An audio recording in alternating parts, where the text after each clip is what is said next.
Bonjour, je suis Laurent Montel et je suis Cost Killer. Mon métier, c'est de réaliser des coupes budgétaires dans les dépenses des entreprises pour augmenter la marge du dirigeant. Malheureusement, c'est souvent au détriment du confort des salariés et on peut dire que je ne suis pas vraiment apprécié. Alors j'ai inventé un tout nouveau concept que j'ai appelé le green grading. L'idée, c'est d'utiliser la puissance des valeurs de l'écologie appliquée à la réduction des dépenses sans passer pour un gros radin. Par exemple, supprimer la pause café dans votre entreprise, vous trouvez ça totalement impensable aujourd'hui? Eh bien grâce au green grading, c'est facile. Il vous suffit de communiquer sur le fait que le café est un produit qui n'est pas du tout le Cavor, qui a parcouru la moitié de la planète pour venir jusqu'ici et que pour des raisons de bilan carbone, il est devenu indispensable de s'en passer. Évidemment, personne n'osera s'opposer à une démarche aussi vertueuse et si c'est le cas, n'hésitez pas à accuser vos salariés de détruire la planète. De la même manière, vous pouvez arrêter de remplacer les imprimantes qui ne fonctionnent plus en vantant la décroissance par exemple.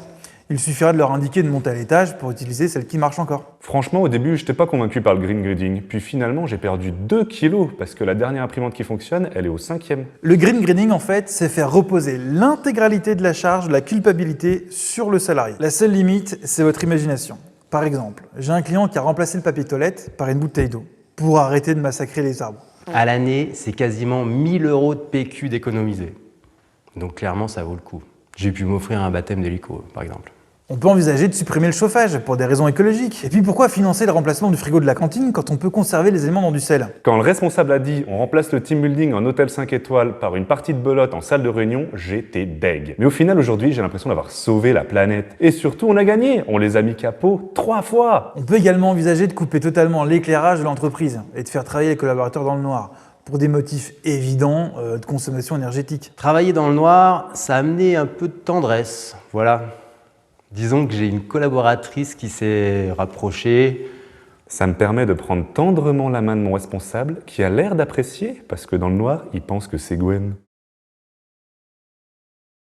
Le green grading, c'est également des nouvelles opportunités commerciales. On récompense les employés qui ont un bilan carbone à 0, par exemple, en leur proposant de rester dormir au bureau pour éviter les déplacements. Une prestation qu'on leur facture évidemment. Les inscriptions sont ouvertes pour la formation CJD de green grading. N'hésitez pas, c'est que du bonheur, pour la planète. Voilà.